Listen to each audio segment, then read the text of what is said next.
Well, good evening, ladies and gentlemen. Welcome to Don Odell's Legends. My name is Art Tipaldi. I'm the editor of Blues Music Magazine, and I'd ask you, if you're not familiar with us, to check us out online or on Facebook. We have some amazing subscription deals for you to take advantage of.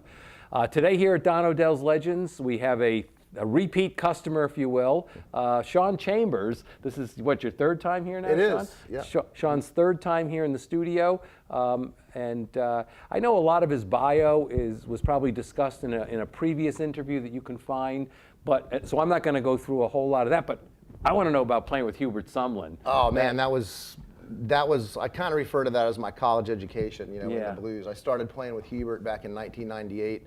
I had a manager who we're still good friends right now named Steve Einzig in New York City. And we became good friends. He started managing me and started a small label called Vestige Records in '98. And I did my first and second record album on Vestige Records. And a few months after I put my first album out, Strong Temptation, he started managing Hubert Sumlin. Right. And so then he called me and said, hey, I got Hubert playing at Blue Stock in Memphis. Down on Beale Street, and he needs a band. Would you guys be interested in backing him up? I said, of course. Yeah. So we started woodshed, and Hubert said, you guys just learn. Obviously, he knows all the stuff. So he said, I want you to be the band leader. We're going to use your band. Just learn, all the Wolf material. Learn some of my stuff. Put together a set list, and that's what we'll do. He was real easy going like that. So we woodshedded for a month and a half or two, and then went up and played with Hubert at the Black Diamond. Oh, I remember that club very well. Right next wow, to yeah. That's a long time ago. That's like you say, what, 98? 98, right. Yeah. Because that place, that was the hopping place on Beale back 97, 98, 99. Yeah. Great room. Oh, yeah. And, wow. So we played the set, and I remember my band had about 4 or 5 shows on the way up to Memphis. I hadn't even met Hubert yet at this point. Yeah. And we'd been working on the material for a couple of months. So my manager said, hey, you're getting into town a couple hours early. Hubert's staying at the Peabody. So I want to take you over to meet him. So I said, it'd be great. So I had my set list ready. I wanted to run it by him, make sure it was okay, And I was really nervous the first time I met him. And so he opened the door and gave me a big hug, big smile. And we started talking, and I said, here's the set list, and I want to make sure it's okay. And he goes, man, partner, he goes, all I want you to do is one thing tonight. I go, what? He goes, just let your hair down and have a good time. Yeah. Just have some fun. If you make a few mistakes, I ain't worried about it. Nice. So he just had this way of really making you just feel at ease. By the time we took the stage, I wasn't nervous. Felt right at home, with Hubert. And so we did the show. I thought it went great. Hubert thought it went great. And he said, I want you guys to be my group. Because he had never had his own band. He was always a side man. That's right. And he told me, Sean, I've never had my own band, and I've always been a side guy. I want you guys to be my group.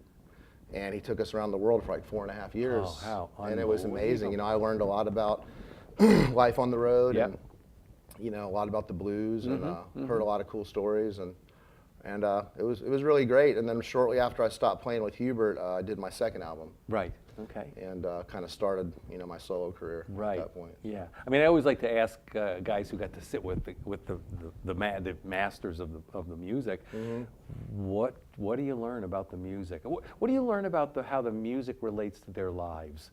These guys who created the music. Well, one thing that I think we all have in common is, once the blues grabs you, and once the feeling of that and that soul, that the music grabs you, it's people are just, they're dedicated and committed to it. It changes their lives. Right. And I think blues and just music in general is healing, and I think it really helps people, and it can change people's lives. But I know from the time Hubert told me when he was 8 years old, he quit school when he was 8 and wasn't in school anymore, and he had heard Howlin' Wolf, and he said when he was about 10 or 11 he would sneak into the bar, and hear Wolf. And he knew right at that point, just like a lot of us do, you know right at that point that's what you want to do, and that's what inspires you. Right. So, he lived for the music, and finally, when he was older, Wolf asked him to play for him. Yeah. And he ended up playing with Wolf. Oh, yeah. And what a partnership. Yeah. I mean, what was it like to be standing behind this man and hear him playing some of those iconic riffs? I used to always very often just think, what am I doing here? Yeah. Because I knew I was really lucky, and I still look back with really fond memories, and even realize even more so now how lucky I was, even maybe at the time. Yeah. But Hubert and Wolf had like a father-son relationship, is the way he told me. That's right. And one thing I learned about from Hubert is just keeping it real, not to sound cliche, but just being real. And he lived for the music, and it was really important for him, even if there was 12 people in a club, or if you were playing for 12,000 at the festival, those people have been working all week long, and we got to give them a good show, because they're coming out to see us on a Friday night, they're off work, they're paying $10, $15, $20. So that was one thing I learned, the value of really how important the music and the entertainment is to the people that take the time to come out and pay to see you. Right. And that really hit home. And I still try to use a lot of that. Sure, because as we sometimes say, this may be the first time they come to see you, and they may never see you again, and this is your chance to make an impression. True. What about watching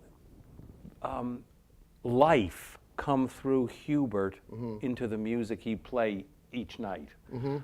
How have you grabbed onto that, or have you grabbed onto that? Are you still trying to figure out how to do that? I guess that's a really good question. I don't know. I really believe that I was really fortunate and lucky and blessed to have been able to learn from Hubert. And when I played with Hubert, I also had the opportunity, because I was with Hubert, to play a lot of shows with like Pine Top Perkins, Willie Big Eye Smith, Calvin Fuzz Jones, Pine Top Perkins, James Cotton. We did the 25th anniversary at Antone's and played with Kim Wilson, and a bunch of guys. Wow. So just stuff I would have never done, at that point in my life on my own. Right. But it's just, it's something that I feel like I'm somewhat obligated. I started playing music and started playing the blues because I enjoyed it. Yeah. But at this point in my life, approaching 50 years old, and having some of the experiences I've had with a lot of these guys, who most of them are gone now, I feel somewhat obligated to, try to keep it going as long as I can, and really, do it the best I can. Yeah. I always look at guys like a Hubert or a Pine Top or a Honey Boy, and I think, those guys came out of such oppressive conditions and quit school and went out and somehow were able to become musical geniuses. Yeah. Where if you had given them the SAT test, they would have a lot of trouble with it. But they were able to do something that I imagine a lot of musicians spend their whole life trying to figure out. Yeah, and how to get what's in here out there. That's true, and those guys were the innovators too. That's right. Back in Mississippi, and where Hubert came from Greenwood, Mississippi. Right. And all the Chicago players. That was like, those guys were the innovators. You know? I hate to say everything's been done right now, but I'm sure you've heard that. So, but there's still ways to innovate and take what we learned from those guys and kind of put our own spin on it. Right. And I remember hearing Rory Gallagher, the late great Rory Gallagher, do an interview, and they asked him a question of like, how do you keep the music going, and how do you keep it fresh, and what's your new take on it? And how do you keep people interested? And he said that he spent so much time trying to figure out how to change the wheel that had already been made. Right. You know what I mean? And change things. And he said, really, he goes, if you just do what the older guys did, a lot of it can be the 1-4-5 progressions and stuff, but just kind of put your own spin on it. Right. And that's the stuff that works, and that's the stuff that people have always related to. Right, wow. So you kind of take that and kind of use that and put your own spin on it. Wow, yeah. And too, you said innovators. Those guys were innovators with the sound, because they were playing with, maybe the crummiest equipment ever. Right. Strings so far off the fretboard that you needed bear claws to but yet they made the sounds. That's right. And electronics were brand new.